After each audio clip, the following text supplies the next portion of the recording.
ॐ भूर्भुवः स्वः तत्सवितुर्वरेण्यं भर्गो देवस्य धीमहि धियो यो नः प्रचोदयात्। ॐ शान्ति शान्ति शान्तिः। Namaskar my dear friends, this is video number 30 on Gospel of Sri Ramakrishna. This video starts with chapter number 28 and topic Master's God intoxicated condition. I became mad.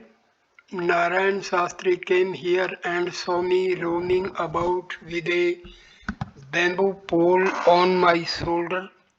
He said to the people, "Ah, he is mad." In that state, I could not observe any caste restrictions. The wife of a low caste man used to send me cooked greens and I ate them. I touched my head and lips with the leaf plates from which the beggars ate their food in the guest house of the Kali temple. Thereupon, Halbhari said to me, "What have you done? You have taken the food left by beggars. How will you marry off your children?" These words aroused my anger. Halbhari was my cousin, older than myself. But could that restrain me? I said to him, "You wretch, is not it your is not it you who take pride in the study of the Gita and the Vedanta? Is not it you who teach people that Brahma alone is real and the world illusory? And yet you imagine that I shall beget children? May your mouth that recites from the Gita be blighted." To M, you see, mere study of books avails nothing. One may recite the returned part for the drum glibly from memory, but to play the drum is exceedingly difficult. The master continued with the description of his divine madness. Once for a few days I was out on an excursion with Mathur Babu in his houseboat. We took the trip for a change of air. During that trip we visited Navadip. One day I saw the boatmen cooking their meal and stood and watched them. Mathur said to me, "What are you doing there?" I replied with a smile, "The boatmen are cooking and their food looks very good." Mathur felt that I might ask the boatmen to give me a portion of their food, and so he said, "Come away, come away." But I cannot do such a thing now. I am no longer in that mood. Now the food must be cooked by a Brahmin observing ceremonial purity and be offered to the deity. Then only can I take it. Oh, what moods I passed through. At Kamarpukur, I said to Chine, Sankhari, and the other chums of my boyhood days, "Oh, I fall at your feet and beg of you to utter the name of Hari." I was about to prostrate myself before them all. Thereupon Chinne said, "This is the first outburst of your divine love. So you don't see any distinction between one man and the another. When the storm breaks and raises the dust, then mango and tamarind trees look the same. One cannot distinguish the one from the other. A devotee, how can a householder keep on with his worldly duties if he is overwhelmed by such bhakti madness or love madness or knowledge madness? Two kinds of yogis, master, looking at him. There are two kinds of yogis, the revealed and the hidden. The householder may be a hidden yogi, none recognizes him. The householder should renounce mentally, not outwardly. Ram, you talk as if you were consoling children. A householder may be a jnani, but never a vijnani. Master, he may become a vijnani in the end, but it is not good to force oneself into renunciation. Ram, Keshav Sen used to say, why do people go to him so much? One day he will sting them and they will free from him. Master, why should I sting people? I say to people, do this as well as that. Do your worldly duties and call on God as well. I don't ask them to renounce everything with a smile. One day, Keshav was delivering a lecture. He said, O Lord, grant us that we may dive into the river of divine love and go straight to the ocean of Satchitananda. The ladies were seated behind the screen. I said to Keshav, how can you all die once for all? Pointing to the ladies, I said, then what would happen to them? Every now and then you must return to dry land. You must dive and rise alternately. Keshav and the others laughed. Hajra says to me, you love most those endowed with rajas, those who have great wealth and name and fame. If that is so, then why do I love people like Harish and Noto? Why do I love Narendra? He can't even afford salt to season his roast banana. Sri Ramakrishna left his farm and went towards the pine grove talking with aim. A devotee followed them with water and towel. The master was talking about the intended visit to the star theatre. He said to M, what Ram says applies to Rajasic people. What is the use of reserving an expensive seat? About 5 o'clock that afternoon, Sri Ramakrishna was on his way to Calcutta, and Mahendra Mukherjee and a few other devotees accompanied him in Mahendra's carriage. Thinking of God, the master soon went into an ecstatic mood. After a long time, he regained consciousness of the world. He observed, that fellow Hazra dares teach me, the rascal. After a short pause, he said, shall drink some water. He often made such remarks in order to bring his mind down to the sense plane. Mahendra to M, may I get some refreshments for him? M, no, he won't eat anything now. Master still in ecstatic mood, I shall eat. Mahendra took the master to his flour mill located at Hathi Bagan. After a little rest, Sri Ramakrishna was to go to the theatre. Mahendra did not care to take him to his own house, for the master was not well acquainted with his father. Priyanath Mahendra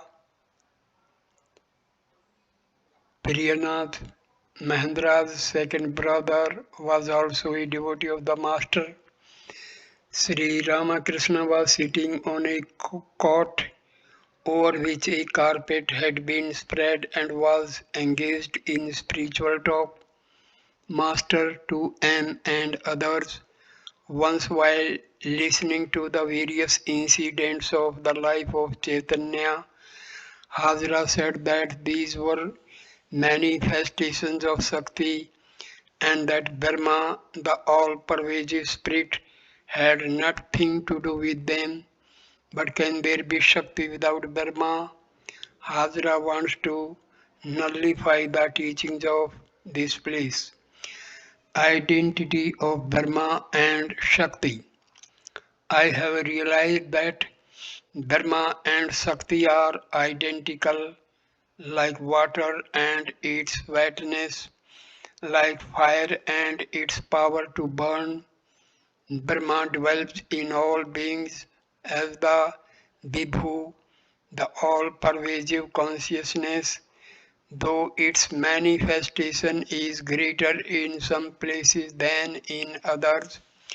Hajra says further that anyone who realizes God must also acquire God's supernatural powers, that he possesses these powers, though he may or may not use them. And yes, one must have control over these supernatural powers. All love, master smiling. Yes, one must have them in one's grasp. How mean he who has never enjoyed power and riches becomes impatient for them. But a true devotee never prays to God for them. Sri Ramakrishna washed his face. A smoke was prepared for him. He said to M, "Is it dusk now? If it is, I won't smoke. During the twilight hour of the dusk, you should give up all other activities and remember God." Seeing this, he looked at the hairs on his arm. He wanted to see whether he would count them. If he could not, it would be dusk. Master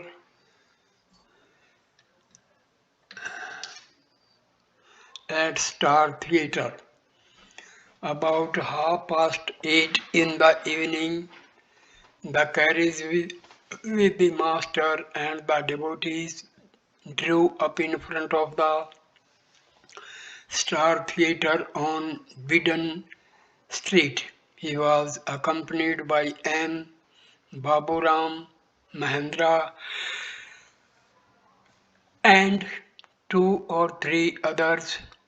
They were talking about engaging seats when Grish Chandra Ghosh, the manager of the theatre, accompanied by several officials, came out to the carriage, greeted the master, and took him and the party upstairs.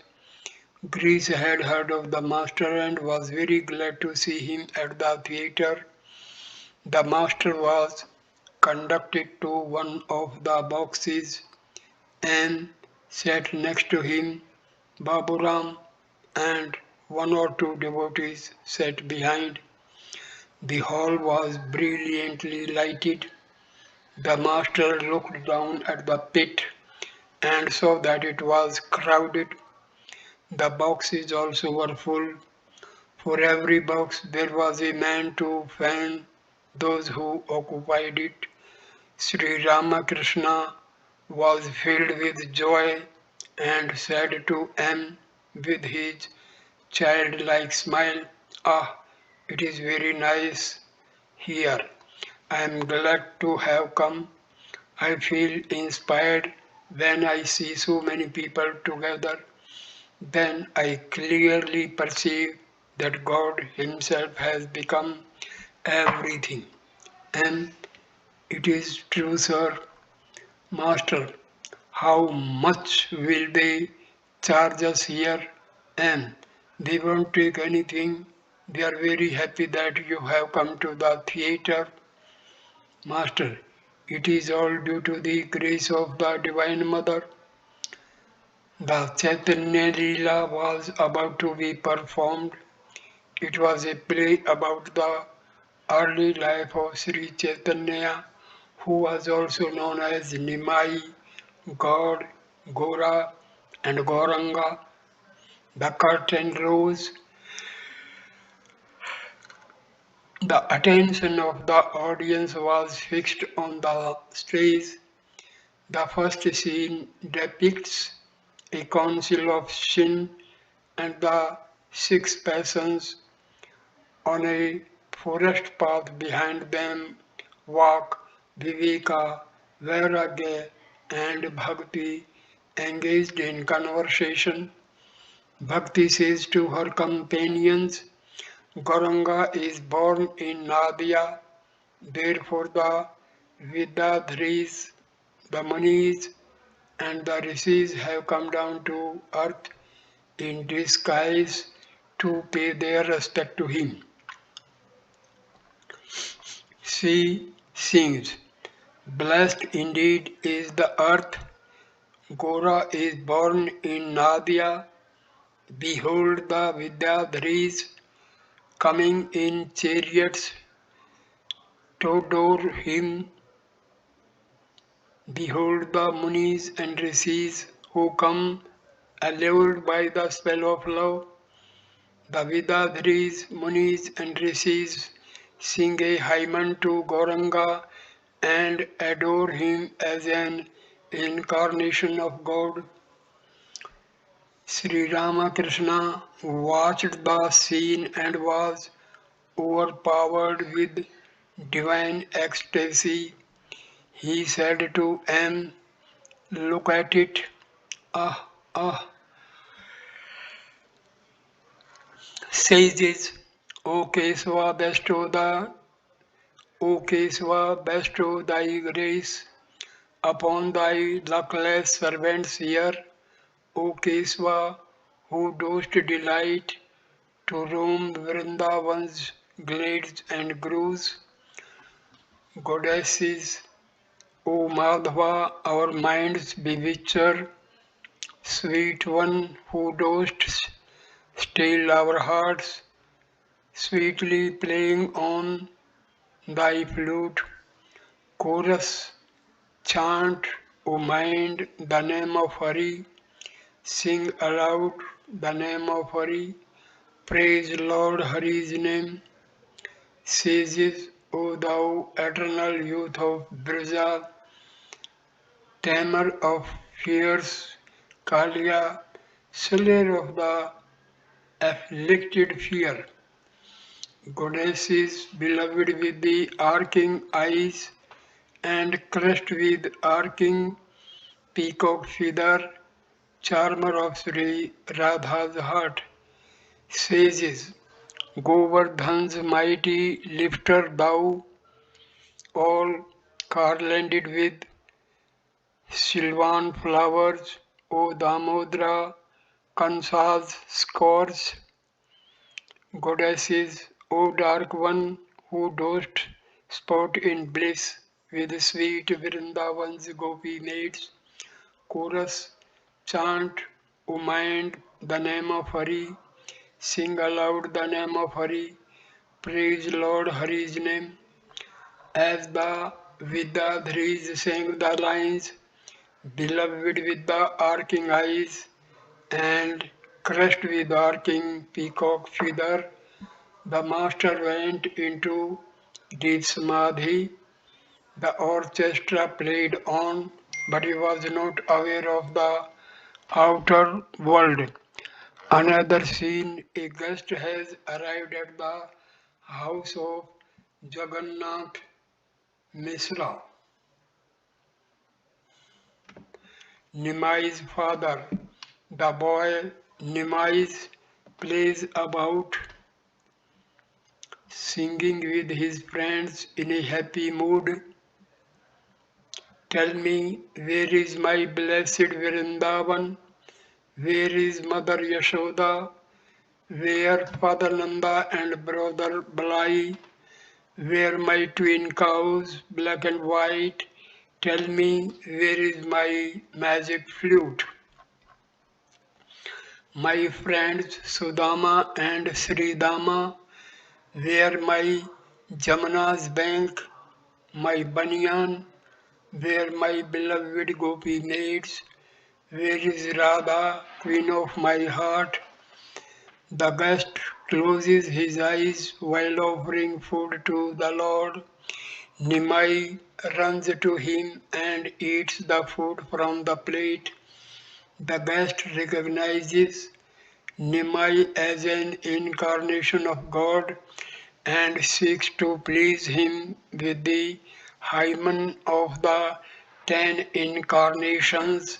Before taking leave of Gauranga's parents, he sings, Glory to Gaura, the source of bliss. Hail Gauranga, Redeemer of earth, help of the helpless, life of the living, slayer of fear in the hearts of the fearful.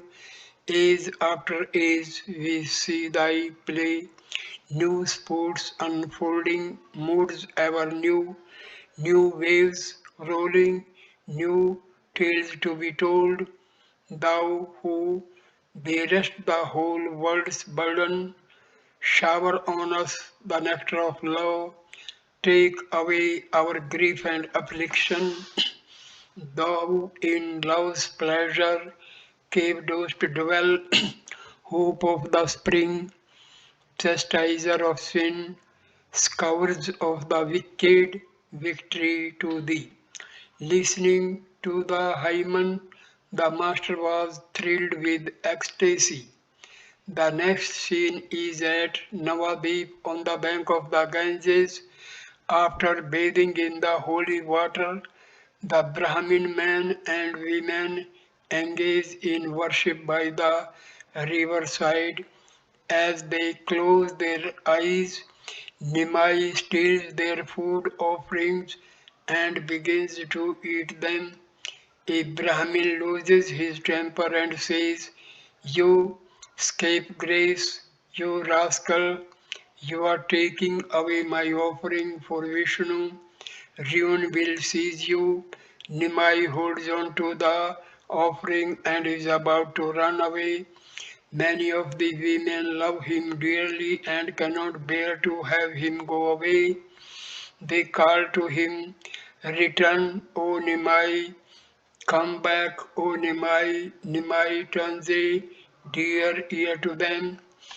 One of the women, however, knows the irresistible charm that will bring him back. She loudly chants the name of Hari. Immediately he repeats the name of Hari and comes back. Am was seated beside the master. Sri Ramakrishna could not control himself. He cried out, Ah! and shed tears of love. He said to Baburam and M, Don't make a fuss if I fall into an ecstatic mood or go into samadhi. Then the worldly people will take me for a cheat. Another scene, Nimai is invested with the sacred thread of the Brahmins. He puts on the traditional ochre robe of the sannyasi. Mother Shachi and the women of the neighborhood stand about while he begs for alms, singing, Drop a morsel of food, I pray, into my begging bowl. Alone I roam a new made yogi on the highways of the world, people of Brija, you I love, and so time and again I came to you at hunger's call. I beg my food from door to door. The sun is low, and I must seek my home on the Jamuna's bank.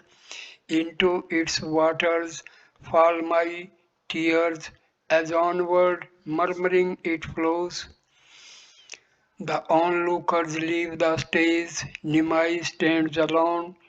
The gods in the guise of Brahmin men and women sing his praise.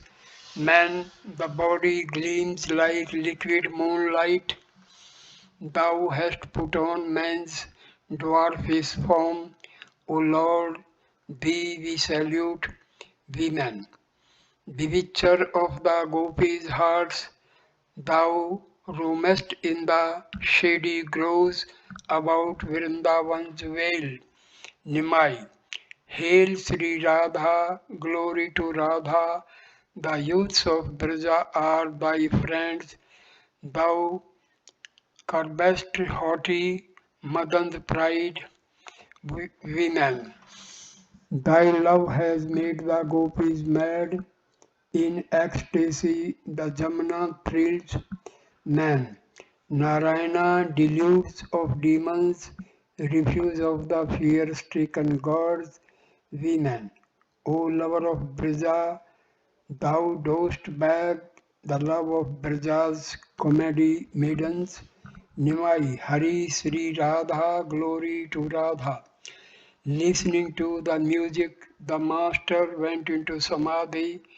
The curtain fell and the orchestra played on. A new scene, Srivas and other devotees are engaged in conversation in front of Advaita's house. Mukunda sings, sleep no more, how long will you lie in Maya's slumber? Locked, O mind, who are you? Why have you been born? Forgotten is your own true self. O mind, unclose your eyes at last and make yourself from evil dreams. O fool, you are to bind yourself so to the passing shows of life, when in you lives eternal bliss. Come out of the gloom, O foolish mind, come out and hail the rising sun. Sri Ramakrishna praised the voice of the singer highly. Another scene, Nimai is staying at home. Srivas comes to visit him. First he meets Sati. The mother weeps and says, my son doesn't attend to his household duties. My eldest son, Viswarupa, has renounced the world, and my heart has aged ever since. Now I fear that Nimai will follow in his steps. Nimai arrives. Sati says to Srivas, look at him. Tears run down his cheeks and breast. Tell, tell me how I can free him from these notions. At the sight of Srivas, Nimai clings to his feet and says, with eyes full of tears, O me, revered sir, I have not yet attained devotion to Krishna. Futile is this wretched life. Tell me, sir, where is Krishna? Where shall I find Krishna?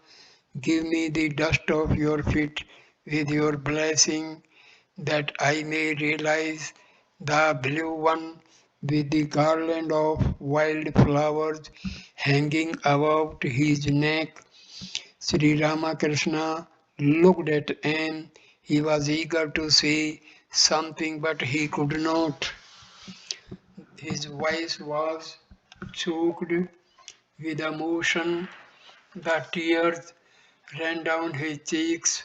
With unmoving eyes he watched Nimai clinging to Srivas's feet and saying, Sir, I have not yet attained devotion to Krishna.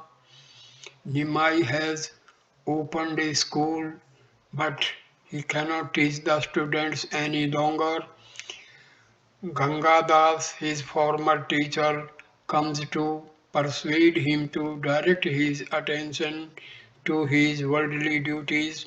He says to Srivas, listen, Srivas, we are Brahmins too and devoted to the worship of Vishnu, but you people are ruining Nimai's worldly prospects. Master to M. That is the advice of the worldly wise. Do this as well as that. When the worldly man teaches spirituality, he always advises a compromise between the world and God. And yes, sir, that is true. Gangadas continues his argument with Nimai. He says, Nimai, undoubtedly you are versed in the scriptures. Reason with me, explain to me if any other duty is superior to worldly duties. You are a householder. Why disregard the duties of a householder and follow other duties? Master to M. Did you notice he is trying to persuade Nimai to make a compromise? M. Yes, sir. Nimai says to Gangadas, I am not willfully indifferent to a householder's duties. On the contrary, it is my desire to hold to all sides. But Revered sir, I don't know what it is that draws me on. I don't know what to do. I want to cling to the shore, but I cannot. My soul wanders away. I am helpless. My soul constantly wants to plunge headlong into the boundless ocean. Master, ah me! The scene changes. Nityananda has arrived at Navadip. After a search, he meets Nimai, who in turn has been seeking him. When they meet, Nimai says to him, Blessed is my life, fulfilled is my dream. You visited me in a dream and then disappeared. The master said in a voice choked with emotion, Nimai said he had seen him in a dream.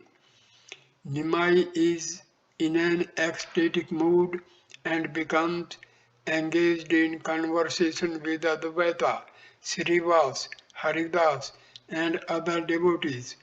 Nimai sings a song suited to Nimai's mood. Nitai sings a song suited to Nimai's mood.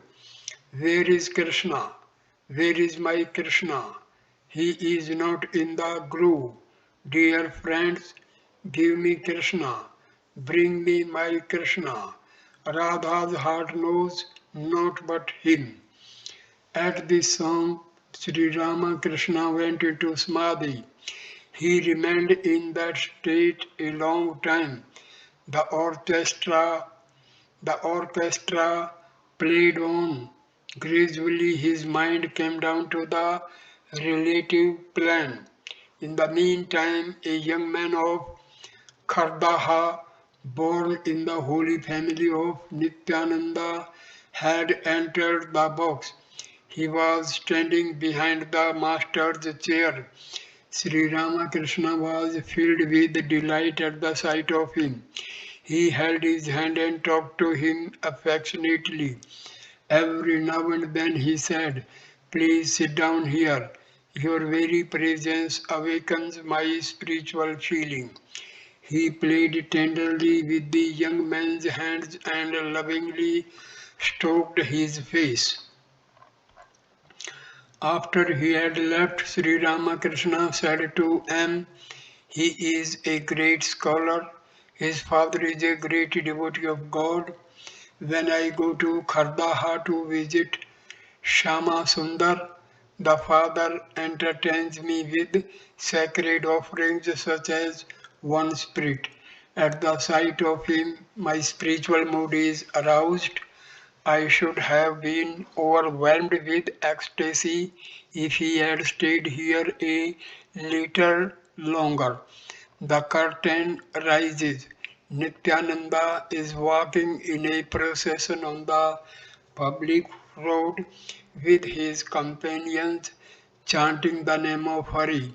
He meets two ruffians, Jagai and Madhai, who are sworn enemies of all religious people. Madhai strikes Nitai with a piece of broken pottery. Nitai is hurt and bleeds profusely, but he pays no heed. Inebriated as he is with the love of God, Sri Ramakrishna was in an ecstatic mood. Nitai embraces both Jagai and Madhai and sings a song to the two ruffians. Jagai, Madhai, oh come and dance, chanting Hari's name with fervor. What does it matter that you struck me? Dance, dear friends, in Hari's name.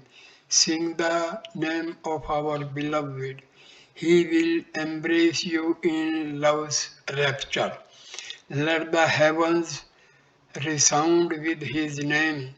You have not tasted true emotion. Weep as you chant the name of Hari, and you will see the moon of your soul. Hari's name would I lovingly give you. Nitai calls you to share his love. Nimai speaks to Sachi of his desire to enter the monastic life. His mother faints and falls to the ground. At this point, many in the audience burst into tears. Sri Ramakrishna remained still and looked intently at the stage. A single tear appeared in the corner of each eye. The performance was over. Sri Ramakrishna was about to enter a carriage. A devotee asked him how he had enjoyed the play. The master said with a smile, I found the representation the same as the real. The carriage proceeded towards Mahendra's mill. Suddenly, Sri Ramakrishna went into an ecstatic mood and murmured to himself in loving tones, O Krishna, O Krishna, Krishna is knowledge, Krishna is soul, Krishna is mind, Krishna is life, Krishna is body. He continued, O Govinda, thou art my life, thou art my soul. The carriage reached the mill.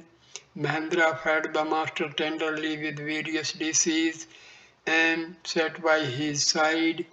Affectionately he said to M, here eat a little.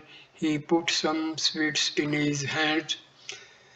With Mahendra and a few other devotees, Sri Ramakrishna left in the carriage for the Dakshineswar temple garden. The master was in a happy mood. He sang a song about Gauranga and Nitai and sang with him. God and Nitai, ye blessed brothers, I have heard how kind you are, and therefore I have come to you. The master and the Mahendra talked about the latter's in intended pilgrimage. Master smiling, the divine love in you is barely a sprout now. Why should you let it wither? But come back very soon. Many a time I have thought of visiting your place. At last I have done it. I am so happy. Mahendra, my life is indeed blessed, sir. Master, you were already blessed. Your father is also a good man. I saw him the other day. He has faith in the Adhyatma Ramayana. Mahendra, please bless me that I may have love for good. Master, you are generous and artless. One cannot realize God without sincerity and simplicity. God is far, far away from the crooked heart. Near Shambazar, Mahendra bade the master goodbye and the carriage continued on its way. Chapter 29. The Durga Puja Festival. Friday, September 26, 1884. Sri Ramakrishna had come to Calcutta. It was the first day of the Durga Puja, the great religious festival, and the Hindus of the metropolis were celebrating it. The master intended to visit the image of the Divine Mother at the Adhar's house.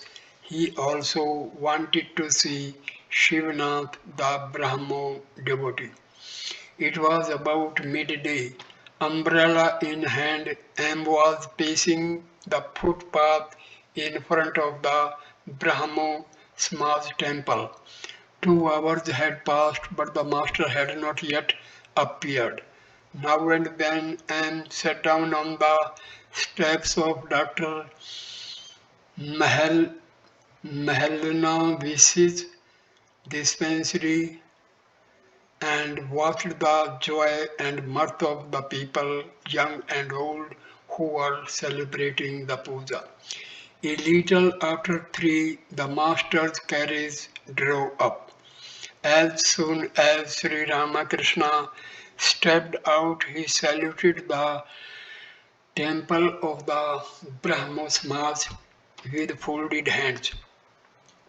Hajra and a few other devotees were with him, and bowed before the master and took the dust off his feet.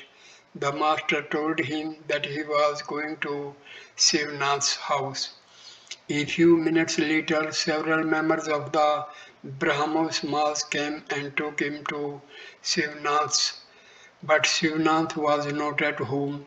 Shortly afterwards, Vijay Goswami, Mahal Navish, and several other Brahmo leaders greeted the master and took him inside the Brahmo temple. Sri Ramakrishna was in a happy mood. He was given a seat below the altar. There the Brahmo devotees sang their devotional music. Vijay and the Brahmo devotees sat in front of the master. Master to Vijay with a smile. I was told that you had put up a signboard here that people belonging to other faiths are not allowed to come in. Narendra too said to me, you should not go to the Brahmo Samaji. You had better visit Shivnath's house. Master's Catholicity. But I say that we are all calling on the same God. Jealousy and malice need not be. Some say that God is formless and some that God has form. I say, let one man meditate on God with form if he believes in form, and let another meditate on the formless deity if he does not believe in form. What I mean is that dogmatism is not good. It is not good to feel that my religion alone is true and other religions are false. The correct attitude is this: my religion is right, but I do not know whether other religions are right or wrong, true or false. I say this because One cannot know the true nature of God unless one realizes Him. Kabir used to say, God with form is my mother, the formless is my father. Which shall I blame? Which shall I praise? The two pens of the same scales are equally heavy. Different paths for different temperaments.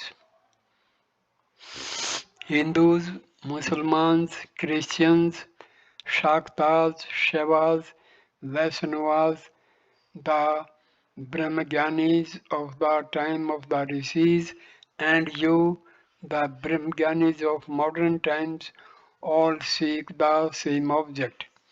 A mother prepares dishes to suit the stomachs of her children.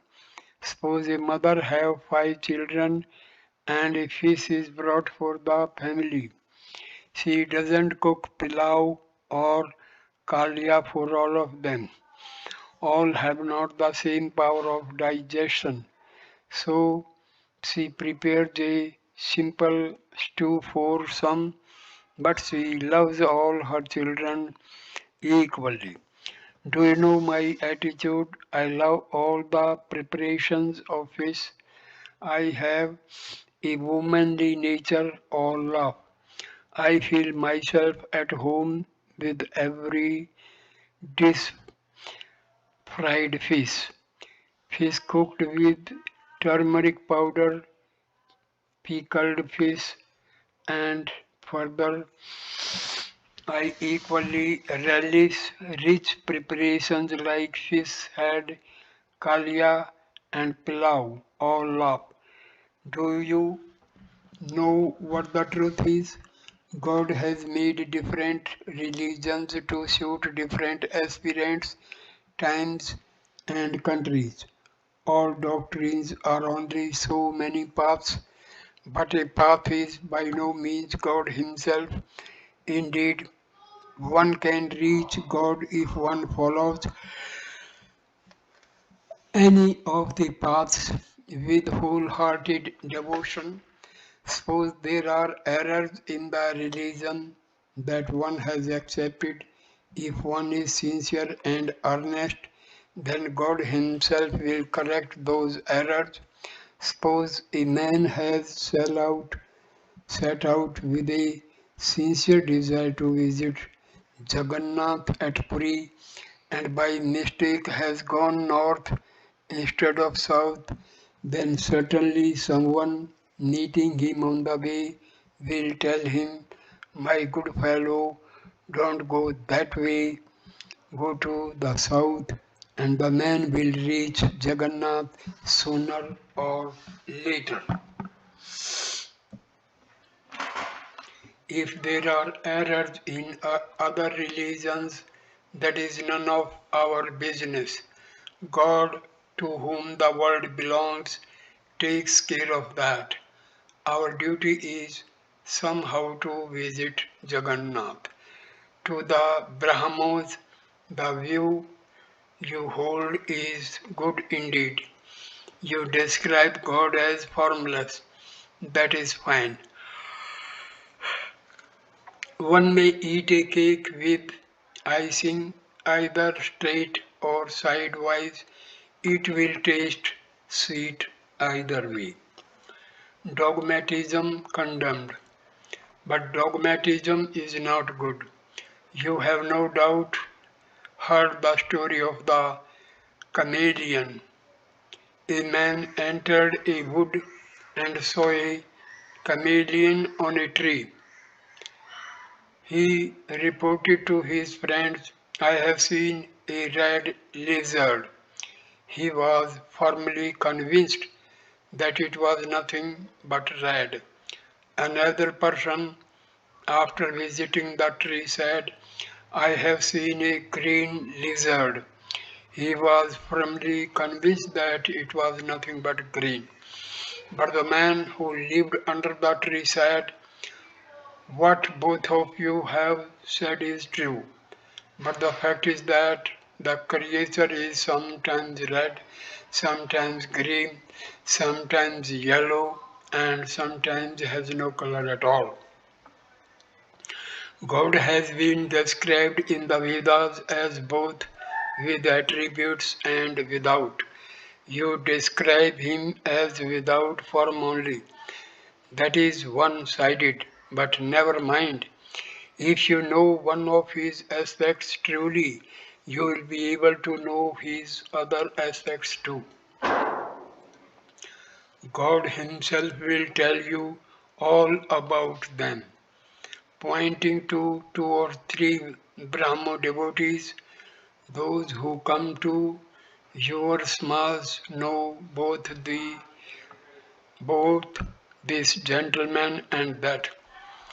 Engagement to encouragement to Vijay. Vijay still belonged to the Sadharan Brahmo Samaj. He was a salaried preacher of that organization but could not obey all its rules and regulations. He mixed with those who believed in God with form. This was creating a misunderstanding between him and the Brahmo authorities. Many Brahmos disapproved of his conduct. The master suddenly looked at Vijay and began to talk to him. Master to Vijay, smiling. I understand that they have been finding fault with you for mixing with those who believe in God with form. Is that true? He who is a devotee of God must have an understanding that cannot be shaken under any conditions. He must be like the anvil in a blacksmith's shop. It is constantly being struck by the hammer, still it is unshaken. Bad people may abuse you very much and speak ill of you, but you must bear with them all of if you sincerely seek God. Is not it possible to think of God in the midst of the wicked? Just think of the rishis of ancient times.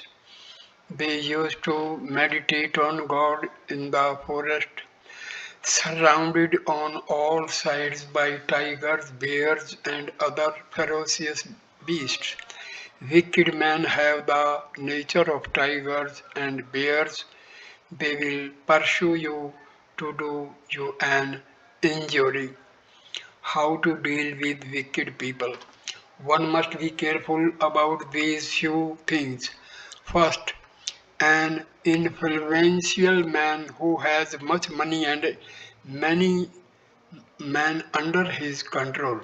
He can injure you if he wants. You must be careful while talking to him. Perhaps you may have to approve what he says. Second, a dog, when it chases you or barks at you, you must stand still. Talk to it gently and pacify it. Third, a bull, if it runs after you with lowered horns, you must calm it with a gentle voice. Fourth, a drunkard, if you arouse his anger, he will abuse you, naming 14 generations of your family. You should say to him, "Hello, uncle, how are you?" Then he will be mightily pleased and sit by you and smoke. In the presence of a wicked person, I become alert. If such a man asks me whether I have a pipe for smoking, I say yes, I have. Some people have the nature of snake. They will bite you without warning. You have to discriminate a great deal in order to avoid the bite. Otherwise, your passion will be stirred up to such an extent that you will feel like doing injury in return. The companionship of a holy man is greatly needed now and then. It enables one to discriminate between the real and the unreal.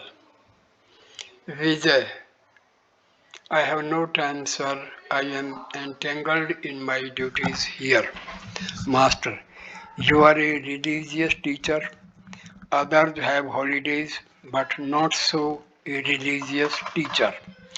When the manager of an estate brings order to one part of it, the landlord sends him to another part, so you have no leisure or love. Vijay, with folded hands, sir, please give me your blessing. Master, now you are talking like an ignorant person. It is God alone who blesses. Vijay, Revered sir, please give us some instruction. The master glanced around the Brahmo temple and said with a smile, this is nice too, a mixture of crystals and syrup. There are crystals and there is syrup too.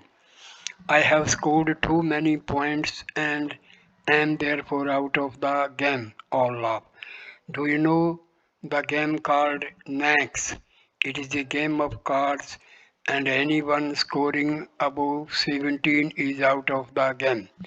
Those who score fewer points, say 5, 7 or 10 are clever.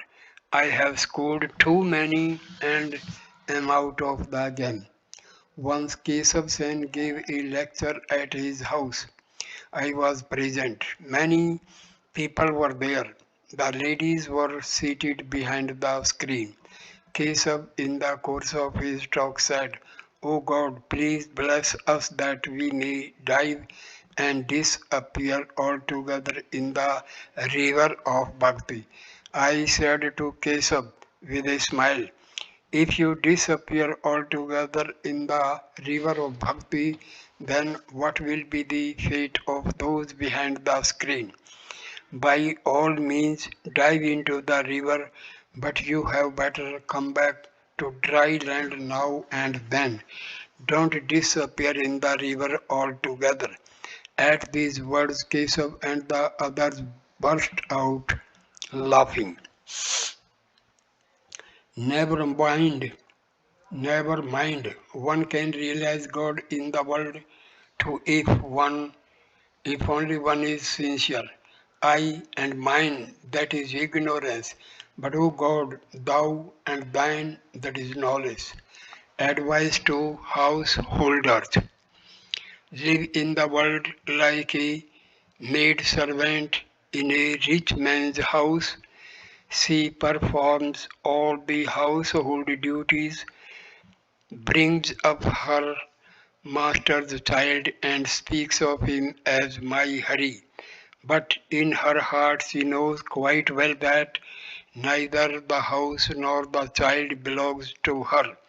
She performs all her duties, but just the same her mind dwells on her native place. Likewise, do your worldly duties, but fix your mind on God, and know that house, family, and son do not belong to you. They are God's. You are only His servant. I ask people to renounce mentally. I do not ask them to give up the world. If one lives in the world unattached and seeks God with sincerity, then one is able to attain Him, to visit. There was a time when I too would meditate on God with my eyes closed. Then I said to myself, does God exist only when I think of Him with my eyes closed? Doesn't He exist when I look around with my eyes open? Now, when I look around with my eyes open, I see that God dwells in all beings. He is the indwelling spirit of all men, animals, and other living beings, trees and plants, sun and moon, land and water. Why do I seek Shivanath? He who meditates on God for many days has substance in him, has divine power in him. Further, he who sings well, plays well on a musical instrument, or has mastered any one art has in him real substance and the power of God. This is the view of the Gita. It is said in the Chandi that he who is endowed with physical beauty has in him substance and the power of God. To Vijay, ah, what a beautiful nature Kedar has. No one knows. He comes to me, then he burst into tears. His eyes are always red and sw- swim in tears like a chana bada in syrup. Vijay, at Dhaka he is constantly talking about you. He is always eager to see you. Sri Ramakrishna was about to depart. The Brahmo devotees bowed low before him and he returned their salute. Then, getting into the carriage, he set out for Adhar's house to see the image of the Divine Mother. Sunday, September 28, 1884. It was the day of the Mahasatmi, Mahastami, Mahastami, the most auspicious day of the worship of Durga, the Divine Mother. At Adhar's invitation, Sri Ramakrishna had come to Calcutta to see the holy image at his house. Before going there, he went to Ram's.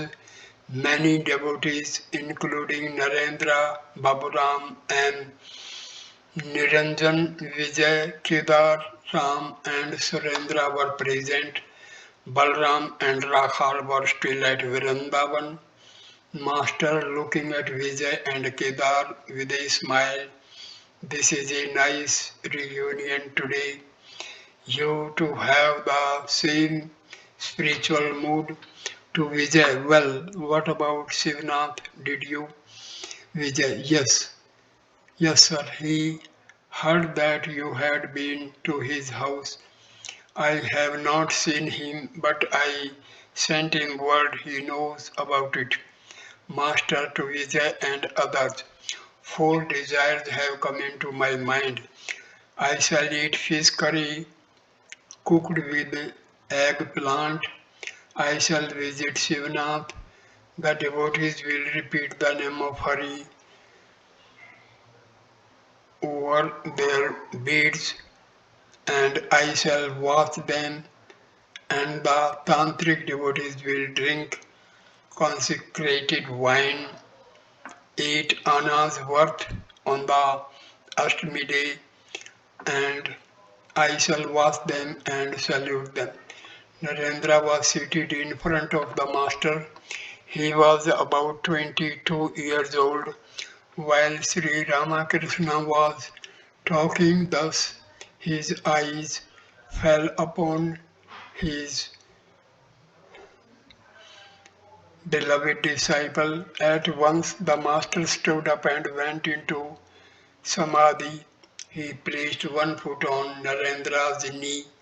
He was in a deep spiritual mood, his eyes unblinking, his mind completely unconscious of the outer world. After a long time, he came down to the relative plane of consciousness, but he still appeared dazed, for the intoxication of divine bliss had not altogether left him. Speaking to himself in that ecstatic state, he repeated the name of God. He said, Satchitananda, Satchitananda, Satchitananda. Shall I repeat that? No, it is the day of the Divine Mother, the giver of the bliss of divine inebriation. O Mother, full of the bliss of divine inebriation, Sa Re Ga Ma Pa Dha Ni. It is not good to keep the voice on Ni. It is not possible to keep it there very long. I shall keep it on the next lower note. Difference between ordinary man and incarnation. There are different planes of consciousness: the gross, the subtle, the causal, and the great cause. Entering the Mahakarna, the great cause, one becomes silent. One cannot utter a word. But an Iswarakoti, after attaining the great cause, can come down again to the lower planes. Incarnations of God and others like them belong to the class of the Iswarakotis. They climb up and they can also come down. They climb to the roof and they can come down again by the stairs and move about on a lower floor. It is a case of negation and affirmation. There is, for instance, the seven-story palace of a king. Strangers have access only to the lower apartments, but the prince, who knows the palace to be his own, can move up and down from the floor to floor. There is a kind of rocket that throws out sparks in one pattern and then seems to go out. After a moment, it makes another pattern and then still another. There is no end to the patterns it can make. But there is another kind of rocket that when it is lighted makes only a dull sound, throws out a few sparks and then goes out altogether. Like this second kind, an ordinary jiva, after much spiritual effort, can go to a higher plane, but he cannot come down to tell others his experiences. After much effort, he may go into samadhi, but he cannot climb down from that state or tell others what he has seen there. Nature of the ever perfect. There is a class of devotees, the Nityasiddhas, the ever perfect. From their very birth, they seek God. They do not enjoy anything of the world. Illustration of Huma bird. The Vedas speak of the Huma bird. It lives very high in the sky. There the mother bird lays her egg. She lives so high that the egg falls for many days. While falling it is hatched. The chick continues to fall. That also goes on for many days. In the meantime, the chick develops eyes. Coming near the earth, it becomes conscious of the world. It realizes it will meet certain death if it hits the ground. Then it gives a shrill cry and shoots up towards the mother. The earth means death, and it frightens the young bird. It then seeks its mother. She dwells high up in the sky, and the young bird shoots straight up in that direction. It does not look anywhere else. Those who are born as the companions of an incarnation of God are eternally perfect. For some of them, that birth is the last. To Vijay, you have both yoga and bhoga. King Janaka also had yoga and bhoga. Therefore, he is called a Raja Rishi. both king and seer. Narada was a Devarishi and Sukadeva a Brahmrishi. Yes, Sukadeva was a Brahmrishi. He was not a mere Jnani. He was the very embodiment of Jnana, divine knowledge. Whom do I call a Jnani? A man who has attained knowledge and has done so after much effort. Sukadeva was the very image of knowledge, in other words, a form of concentrated knowledge. He attained knowledge spontaneously without any labor. Seeing this, Sri Ramakrishna came down to the normal mood. Then he talked freely with the devotees. The master asked Kedar to sing. Kedar sang, "How shall I open my heart, O friend? It is forbidden me to speak. I am about to die for lack of a kindled soul to understand any misery." Kedar sang several other songs. After the music, the master again talked to the devotees. Nandlal, Kesav's nephew, was also present with a few Brahmo friends. They were sitting near the master. Master to Vijay and the other devotees. A man brought a bottle of consecrated wine for me, but I could not even touch it. Vijay, Master, I become intoxicated at the mere thought of God. I don't have to take any wine. I feel drunk at the very sight of the Charnamrita. I feel as if I had drunk 5 bottles of liquor. When a person attains such a state, he cannot help discriminating about food. Narendra, as regard food, one should take whatever comes. Master, what you say applies only to a particular state of the aspirant's mind. No food can harm a jnani. According to the Gita, the jnani himself does not eat. His eating is an offering to the Kundalini. But that does not apply to a bhakta. The present state of my mind is such that I cannot eat any food unless it is first offered to God by a Brahmin priest. Formerly, my state of mind was such that I would enjoy inhaling the smell of burning corpses carried by the wind from the other side of the Ganges. It tasted very sweet to me, but nowadays I cannot eat food touched by anybody and everybody. No, I cannot. But once in a while I do. One day I was taken to see a performance of a play at Kesav's house. They gave me luchi and curries to eat.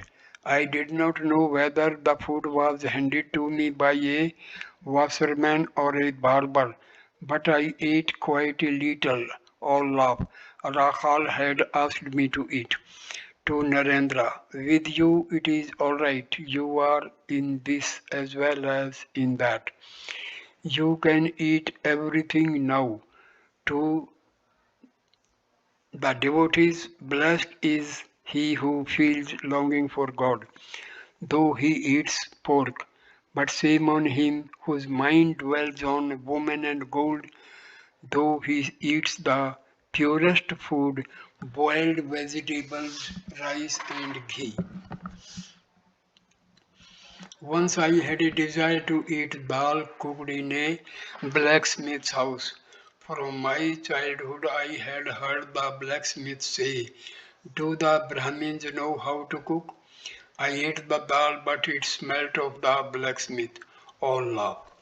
I received the Allah mantra from Govinda Rai.